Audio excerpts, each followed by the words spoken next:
dalal moom mi ngi tudd Hamidou Thiaw nekk leaderu parti boobu ñuy wax MPR di marche pour la renaissance.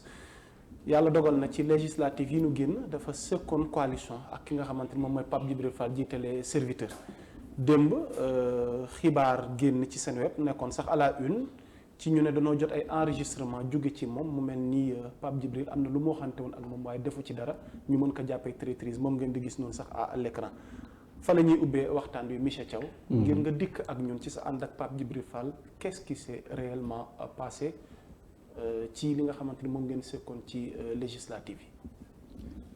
waaw xam naa balaa may commencer rek dañuy remercier ñëpp ñu voteel di remercier tamit peuple sénégalais bi si vote bi def nañ ko si jàmm ak salaam wane noonu seen frustration voté noonu ànd bi nag ànd boo xam ne yàggul man bu mu ko xamee matul 2 mois ànd boo xam ne dañoo ñaar nit ñoo daje toog waxtaan xool nu ñu yemee campagne mu wax ñu dig ñu mais bu mu amee lu mu bëgg mu demal boppam kenn gis ko kenn déggatu ko ba une semaine après les élections mu woo ma mais jëluma ko parce que dama leen di tamit woote boobu amul solo parce que lu ñu boole woon mooy élection def na lu ngay def utiliser suñu parti seeni caution ak seeni parrainage pour am lu nga bëgg dool sa bopp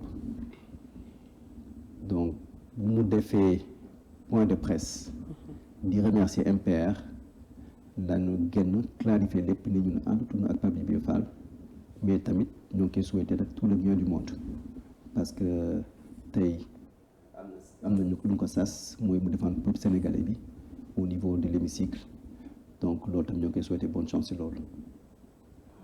tu sais monsieur Thiaw xam nga sénégalais ñun dañu nekk ci détail. c'est-à-dire que li mu ñu expliqué nii. defe naa. leer na comprendre nañ ko waaw c'est-à-dire ne ko dafa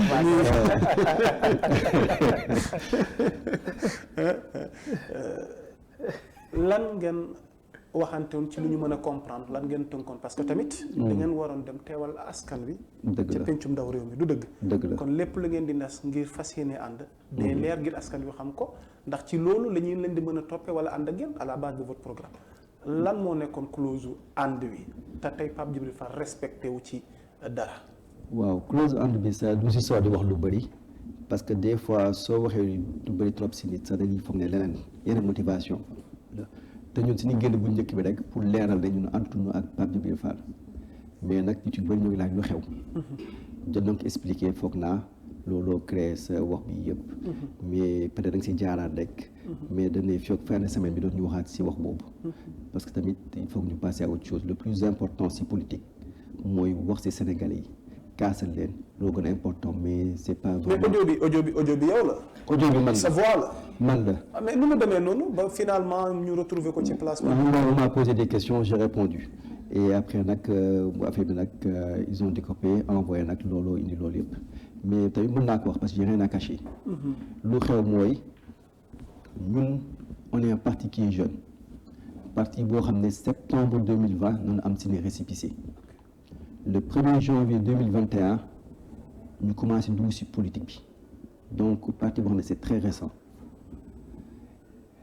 bu ñu commencé politique la première chose bu ñu def mooy wër Sénégal bi yëpp di installer ay bureau parce que mënoo wax ne parti politique nga bu sérieux te amuloo représentation dans les régions donc bu ñu defee ba am 9 bureaux dans les 14 régions ñu dem élection locale MPR fait na caution on a payé les 15 millions aux élections locales mais on est parti en phase test on a pris 3 personnes yóbbu leen ñu dem élection les 2 ont terminé 2e mooy région Kolda ak région Thiès kenn ki foog naa 4e xam nga 5e la jël donc on a 16 conseillers donc mu nekk ay résultats yoo xam ne pour ñun c'était très encourageant loolu bu mu passé nag on a rebondi le 1er février man sama wàllum bopp j'ai fait le tour du Sénégal wënoon Sénégal yëpp on a fait les 14 régions wut ay parrainage on a commencé ça le 1er février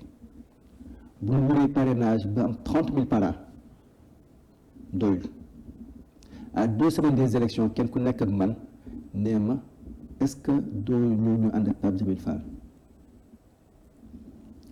j'ai mis ça dans le panel si ni ko WhatsApp bi ne yéen a xalaat si ànd ak Pape Djibril Fall les gens m'ont répondu pourquoi pas il est pertinent da nga koy gis si rajo ak télé yi muy wax man ko man je regarde pas trop les rajo télé donc man gisuma intervention bi mais comme am na consensus il dit créer la rencontre ñu créer rencontre bi moom mu ñëw équipe am ma ñëw ak sama équipe ñu waxtaan man lu ma waxoon dama ne ko man am naa benn somme argent bu ma mën a indi am naa lii si parent am naa lii si moyen logistique moom tamit il a renchéri man lu ma wax mu ne am na lu ko ëpp waaw bu mu ñëwee ne 65 ñoom ñu ne am nañu 100 donc mu ne 65 millions daa ma dugg ci élection yi ñoom ñu ne ils ont 100 millions bu mu ñëwee 30 000 par an ñu ne ñoom ñu naan 30 000 ba 100 000. boobu mi ngi toog yaa ngi toog.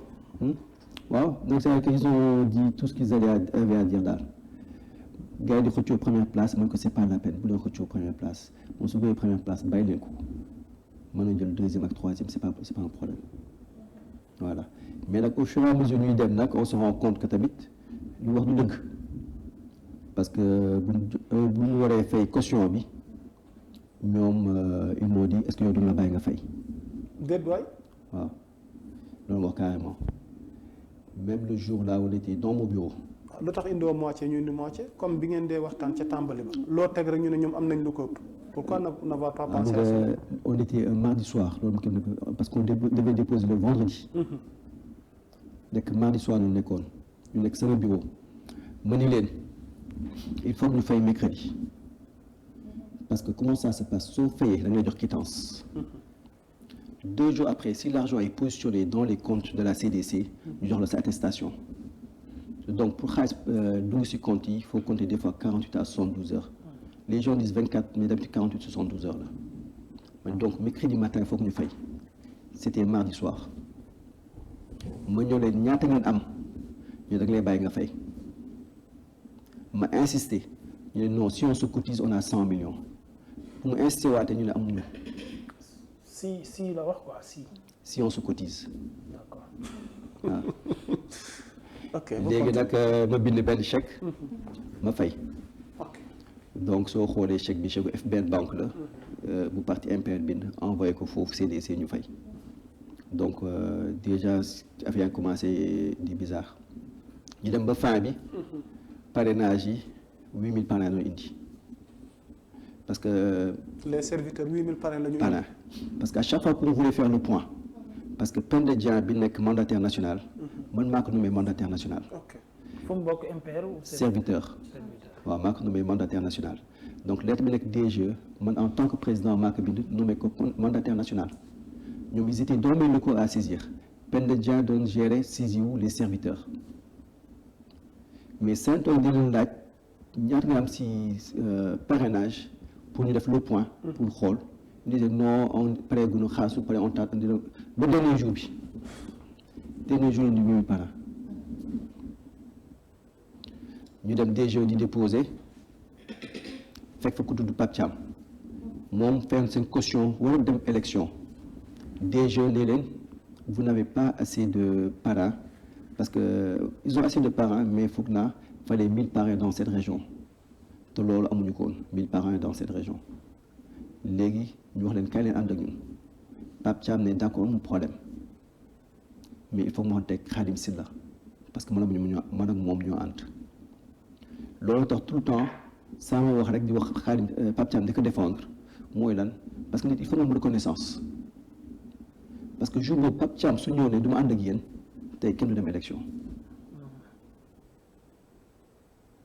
moo tax Pape Djibril Fall sax bu mu demee après qu'on a validé mu ne j'ai 54 000 parrains def point de presse Pape Thiam dakaa mere parce que Pape Thiam il s'est senti un peu utilisé comme quoi moom moo indi l'essentiel des parrainages te Pape Djibril Fall ne moo indi lépp parce que tey la seule contribution sur les parrainages des serviteurs c'est 8000 parrains te pourtant Pape Djibril Fall moo njëkk a wax dès qu'on a validé moom moo ñu wax je vous remercie j'ai reçu 54 000 parrains. d'accord man li may laaj mooy. à rappeler que li am fi sa xewoon Sow diggam Sidibé. voilà kon baax foofu laa na bëggoon a jëm. merci. Et man aussi ci statut mbooloo ñu àndoon ak ñoom. gis naa bi ñuy waaj a collecter parrainage yi. ñoom ñëpp ñuy sàkku ci Sénégalais yi ñu gaaw ñëw aider leen. à 48 heures ci collectif bi. ak li xew ak Amsatou Sow Sidibé. yow est-ce que amoon nga relation ak Amsatou Sow Sidibé ci moment boobu noonu est-ce que doon gisante woon nga ak Amsatou Sow Sidibé est-ce que xamoon nga aussi que ne Amsatou Sow Sidibé mu ngi doon ñëw en apport ci loolu ngeen jëmoon muy parrainage yi. voilà Amsatou Sow Sidibé xaw ma ko mosuma ko gis moo juddoo ba léegi mosuma gis Amsatou Sow Sidibé tey suñ ko romboon ci mbedd bi mun wax ne kii mooy Amsatou Sow Sidibé mais pendant les élections nag les serviteurs m'ont parlé de Amsatou Sow Sidibé ñëw na ma dama propose ne Amsatou Sow Sidibé est-ce que du nekk deuxième mooy que man bëgguma ànd ak ay na ko tuddee ay politiciens bon je m'excuse nag auprès d'Amsatou Sow Sidibé mais man sama vision personnelle la woon pour ne comme dama bees c'est votre droit. waaw comme dama bees si politique je préfère ànd ak ñoo xam ne mosuñu politique pour suñu première voilà donc il y a un soir il y a un monsieur qui après il y a docteur Sey qui m'a appelé parce que les serviteurs soo xoolee c'est pas le mouvement de Pape Djibril Fall c'est le mouvement de Cheikh Diop ak docteur Sey encore. ah mais Pape Djibril luy parteem ko. waaw mais Cheikh Diop ak docteur Sey luy mouvement. ñoo ko moom mais ils sont amis am na ñoo xam ne Cheikh Diop mooy sëriñam bon c'est bon affaire bi marabout tuuti am na si waaw parce que jour bu ñu doon déposé bon après naa wax anecdote boobu sax mais c'est pas grave. non c'est grave.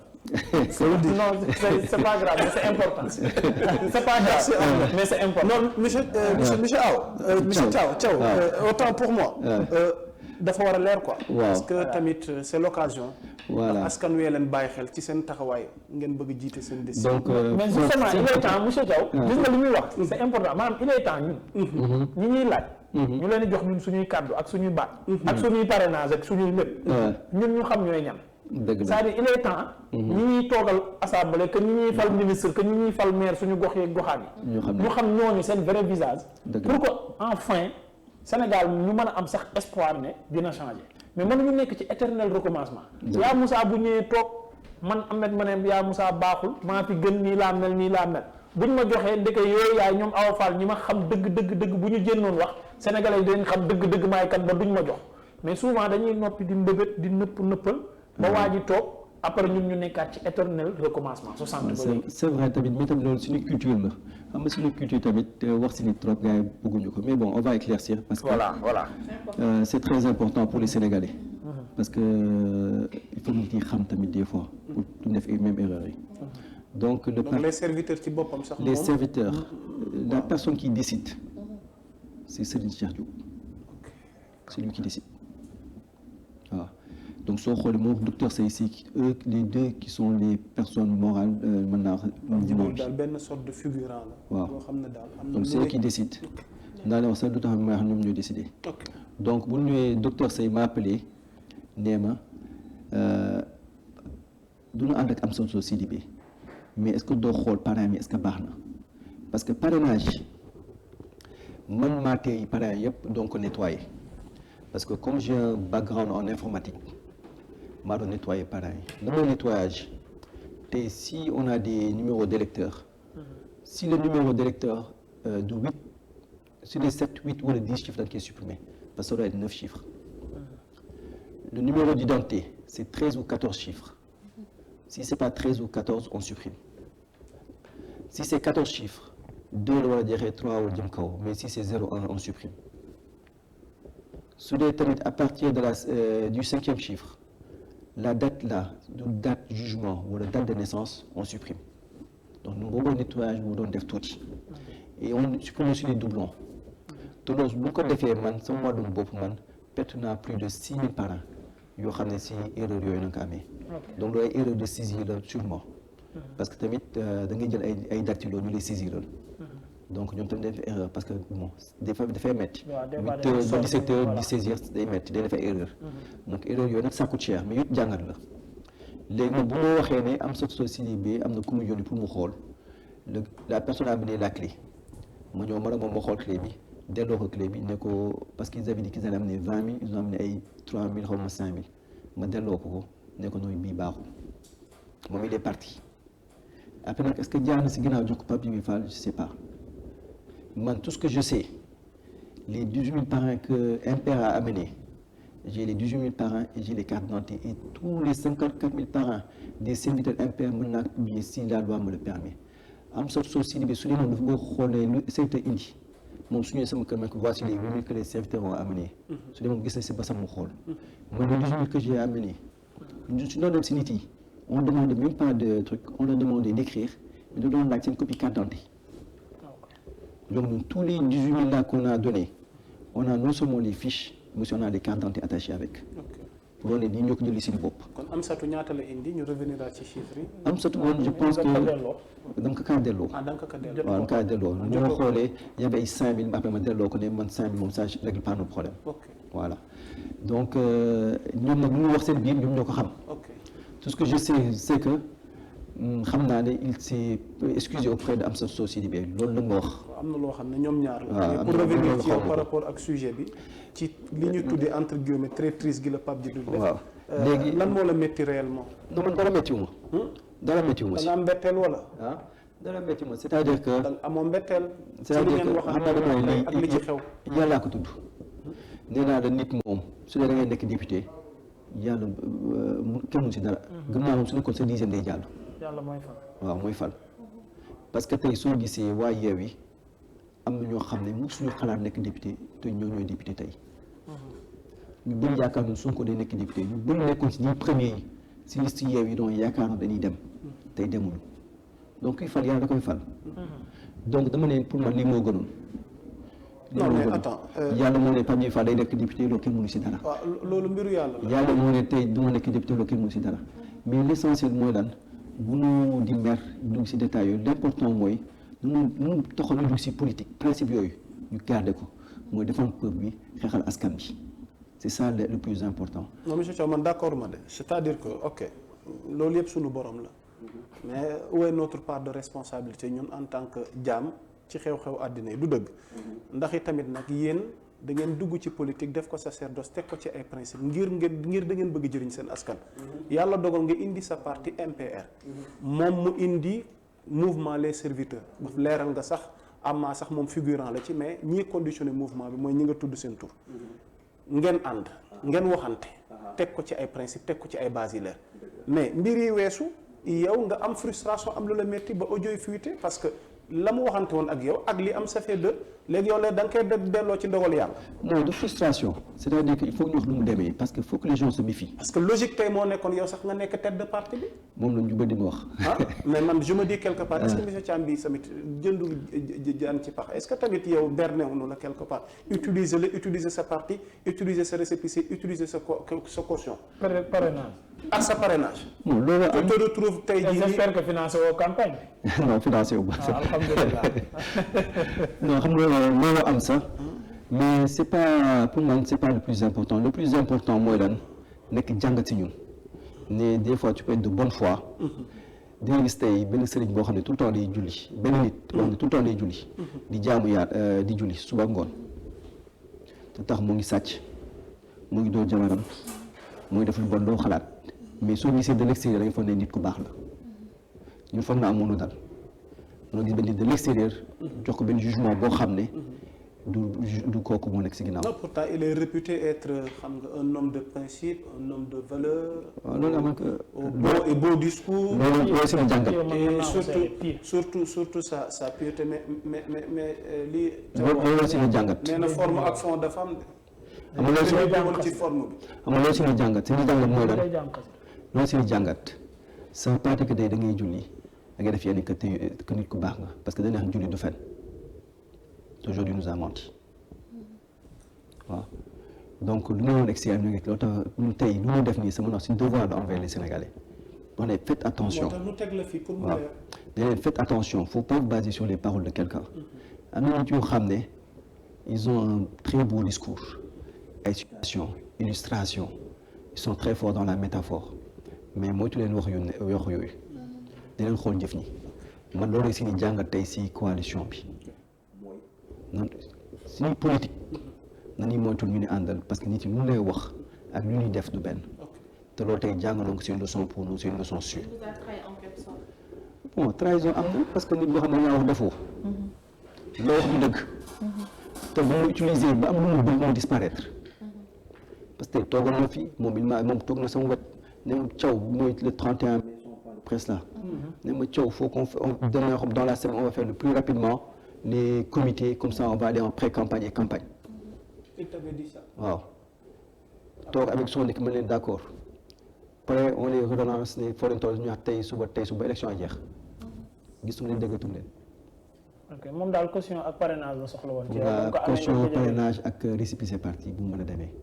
waaw parce que les citoyens amuñu récépissé. mais légalement amul dara lu leen mën a permettre par exemple yéen waa MPR nit ki demee seen récépissé ba xaw ma damay laaj demee seen récépissé ba nekk député après ngeen am fu ngeen ko réclamer wala clamer yoon ba ñu dindi loolu. parce que tey jii quoi qu'on puisse dire c'est un député du peuple mais parti MPR la fa war a représenter. non coalition MPR. coalition MPR. les serviteurs MPR. les serviteurs MPR mais bon pour moi on a été naïf. parce que il a rien fait d'illégal parce que tamit nax nit c'est pas illégal waaw donc il a rien fait d'illégal donc tamit yéen si soo ko def tu es rancunier moom def na lu muy def am na lu muy am donc on lui souhaite le meilleur du monde mais tey bu mu demee def point de presse ñu nous remercier mel na ñu coalition moo existé ba léegi loolu dafa war looloo tax sax ñu génn wala ñu génnoon ci coalition bi looloo tax première sorte mu am c'est pour dire aux gens que ñun bokkuñu ci coalition bi génn nañ ci coalition bi. bu mu utiliser c'était pour éclaircir. voilà bu mu utiliser suñu tur bu mu utiliser suñu logo bu mu utiliser suñu récépissé ci yeneen élection loolu taxoon ñu génn pour wax ko mais xam nga soo génn yéen journalistes yi rek il faut ngeen laaj ci lu tax. waaw est-ce que manque d'expérience moo leen jàpp monsieur Thiaw. non mënu jàpp manque d'expérience naïveté. mais tamit gëm nit. parce que tamit li muy wax télé. da nga kaa gëm.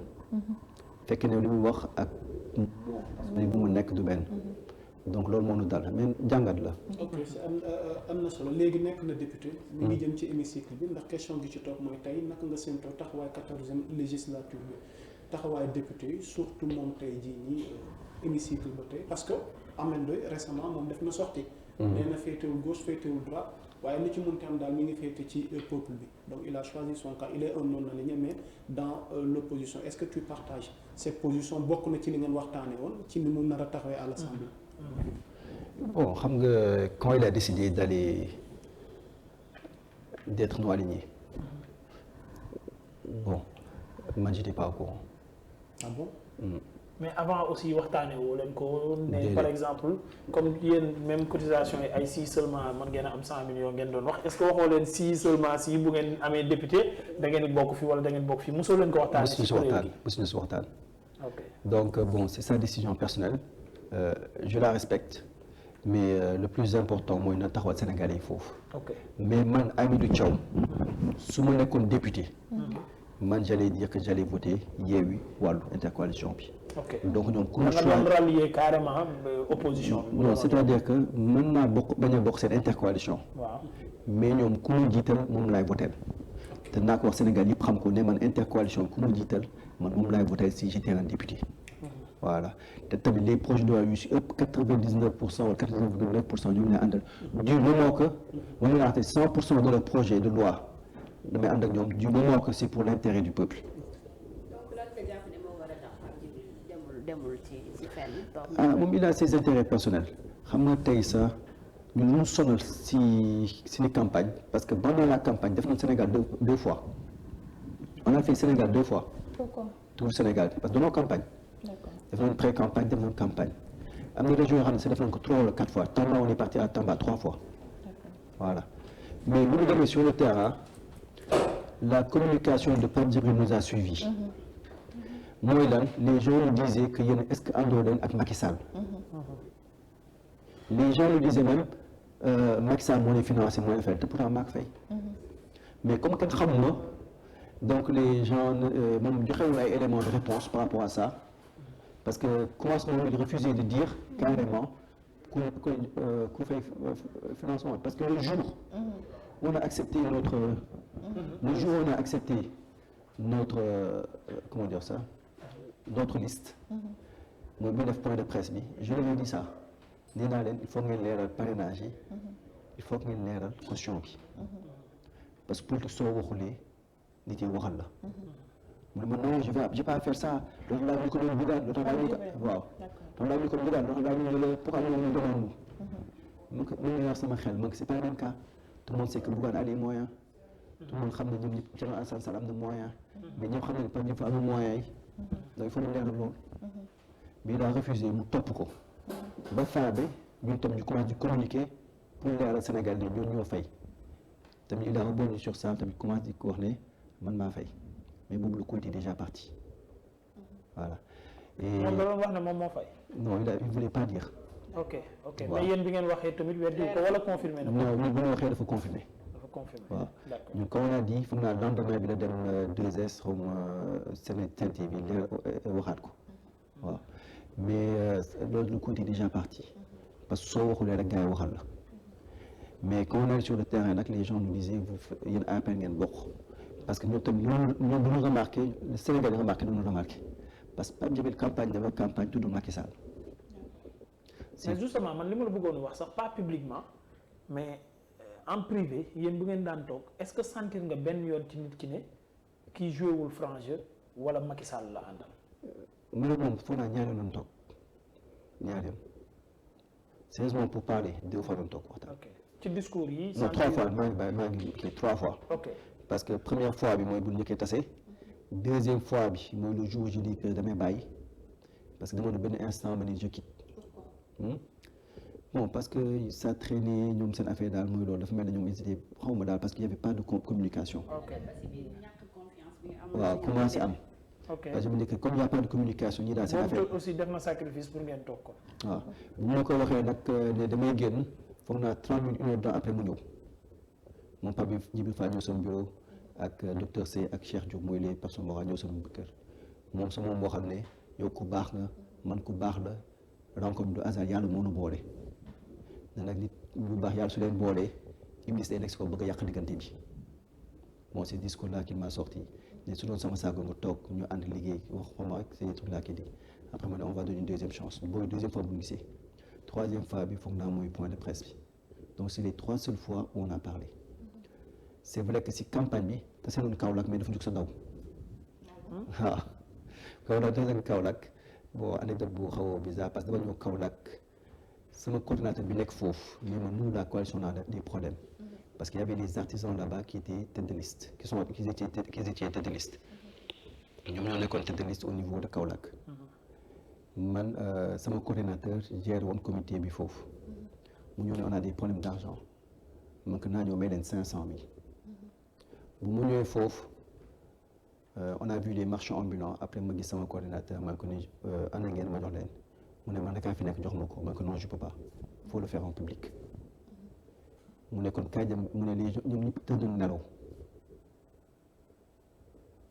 man ko d'accord kon nañu bàyyi ba prochaine fois su ma defee tour Ziguinchor Tamba ba ñëwaat grand tour bi su ma ñëwaat Kaolack naa leen jox mu ne kaay dem si turu Cheikh Diallo mooy tête de liste bi këram nga jox ko man ko déedéet en public sama wone finalement kaay dem si benn kër boo demee si benn kër bi fekk nañ Pape Djibril Fall moom fa ñun ñëpp a ngi fa woon di waxtaan ak waa kër googu foofu laa ko fekk mu wax discours am mu wax sama discours mais bu ñu ñaar dañoo pare mu waaxatu dugg si kër gi.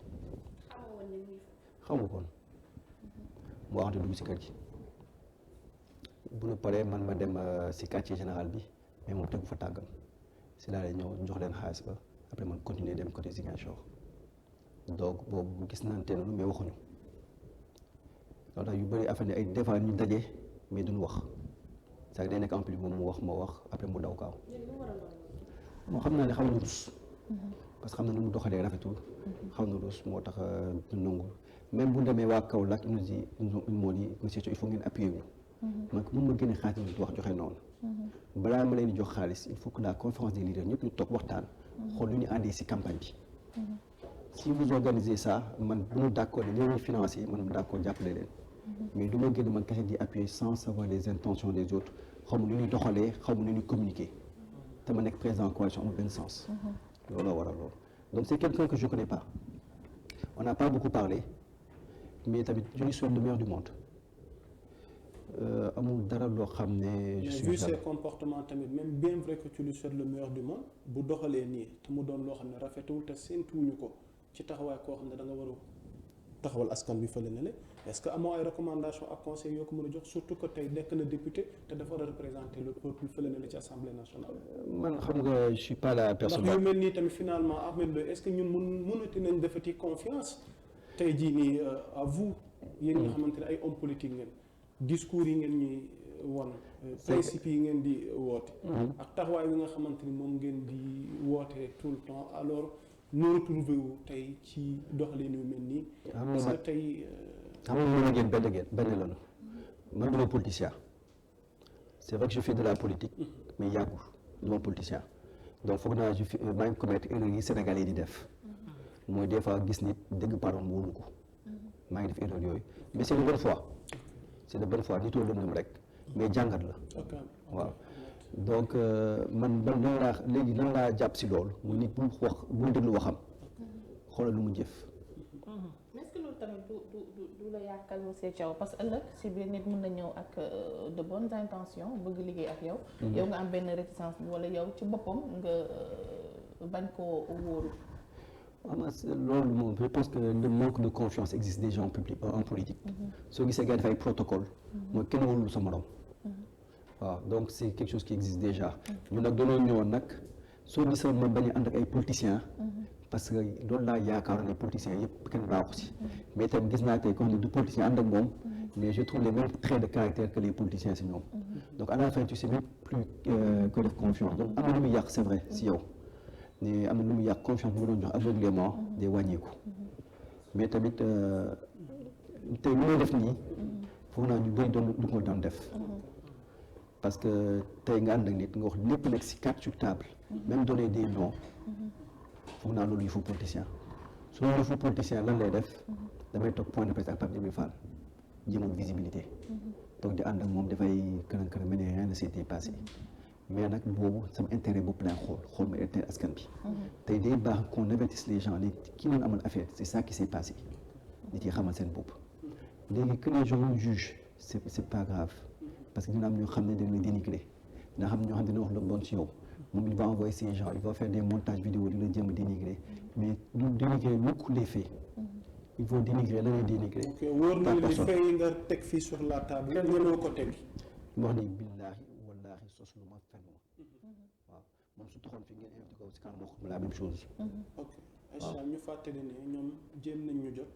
effectivement te bët set Ahmed Ndoye ubbil nañ leen seen bunt. mais Pape Djibril Fall en question bi nga xamante ne moom lañ interpellé te moo joteeg ki nga xamante ne moo toog tey monsieur Thiaw. Pape Djibril bunt yi ubbeeku na saa boo bëggee indi ay leeral. ci lii pare nañ. en personne. Pape Djibril en personne c'est à préciser parce que ñoom def nañu. jëloo yóbbante galgal.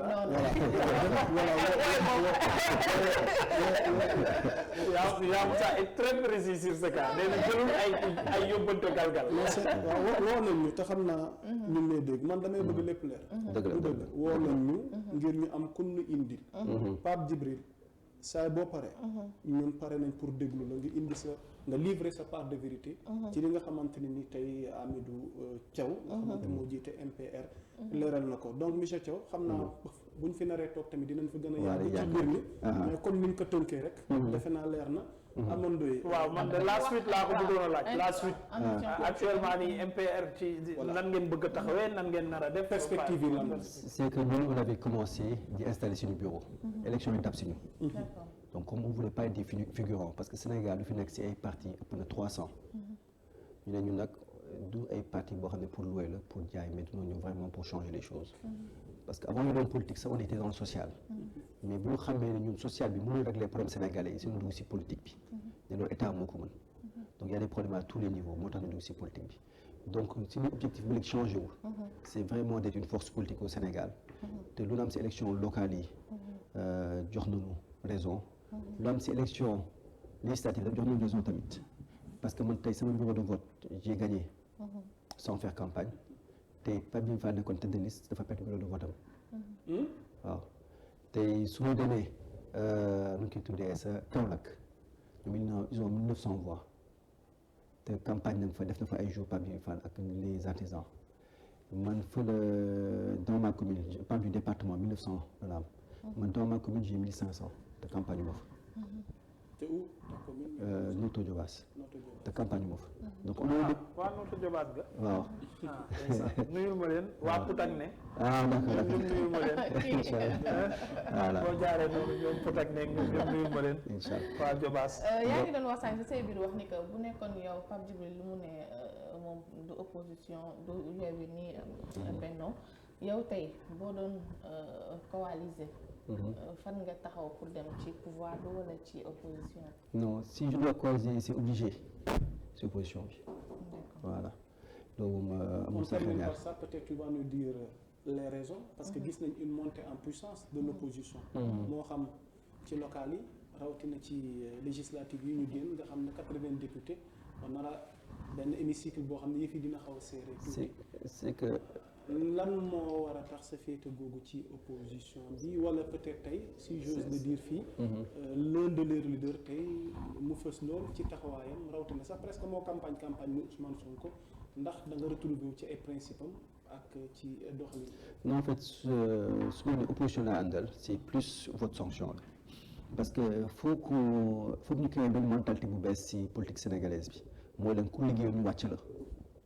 parce que je pense que suñu commencé def loolu ça va forcer les gens à travailler parce que ñun bëri na lu mu foog da ngay bàyyi ba élection jot nga maye 5000 maye 10 000 financer jigéen ñi jënd jeu de maillot maye ceeb ak yu mel noonu nga gagné élection te on a vu aux élections législatives juste ay une semaine xaw ma 2 semaines avant la campagne xaw ma pré-campagne 80 000 commencé dugg ci téléphone yi waaw pour le loolu politique et ça marche jusqu'à présent et ça marche toujours dans le monde rural looloo waral nag day gis koo xam ne day baaxul mais day toog foofu 30 ans 40 ans nekk fa maire parce que day bàyyi ba élection ñëw mu jënd gars yi te da ngay gis dëkk boo xam ne da ngay jox 600 millions 700 millions budget par commune commune ñu ne 600 700 millions budget maire bi lekk xaalis ba élection su jotee muy may ay 5000 10 000 jënd gañ nekk faluwaat mais pour changer ko nag pour gars yi liggéey je pense qu'il faut ñuy folli ku ñëw amoo bilan ñu folli la ku amoo bilan ñu folli la. ndax MPR pare na ngir matal taxawaay woowu 2024 mi ngi sunu kanam ndax mën nañu séntu tey Hamidou Thiaw mi fi toog bokk ci joŋante yi. mën na am loolu yàlla da koo xam. présidentielle bi ñuy def. pourquoi pas. loolu yàlla da koo xam parce que instant bi ñun on a commencé récemment depuis 2 ans c'est vrai qu'on a participé à toutes les élections depuis le début. C'était notre première coalition. Notre coalition moom foog naa ça nous traumatise pour l'instant moom da nga koy bàyyi fekk 2 ans 3 ans de coalition. mais lu gën a important mooy noonu am visibilité. ñu liggéey am visibilité mais surtout les valeurs yu ñuy jaay mooy yaru jub gore. nangu liggéey yooyu il faut que ñu valeurs yooyu ñu koy prôné. di ko wax Sénégal tamit gën a jaay seen bopp. tamit gën a nekk Sénégalais yi parce que tey su defee tour du Sénégal c'est pas juste pour faire campagne. mais c'est pour écouter les problèmes des Sénégalais. parce que nit soo ko bëggee xeexal bëgg ko défendre il faut nga xam problème am problème mu Sénégal ak problème mu Saraya du benn problème Dakar ak Saraya du benn problème Dakar ak Bakel du benn problème Dakar ak Ziguinchor du benn faut nga xam nit yi xam seen problème pour mën leen casser c'est pour ça on fait le tour du Sénégal mais tamit il faut ñu massifier gën a structurer parti bi parce qu'on est présent dans 9 des 13 régions donc des nañu 4 régions donc fekk fin d'année dañ ko def si les conditions sont réunies on va aller si c'est pas réuni nag dañuy toogaat gën a liggéeyaat parce que nous sommes jeunes on a le temps devant nous ñu gën a liggéeyaat. merci beaucoup yaa moom de waaw parce que comme waxtu bi waaw waxtu waa ñu kon damaa bëgg ñu dem ci Eva mu wax ñu actualité yi gën a fës ñu daal di tàggatoo ak monsieur Thiaw Eva lan ak lan nga indi. dañuy ànd ak yéen ci même lancé bi ñu nekkoon mu di affaire Pape Djibril Fall. déet waay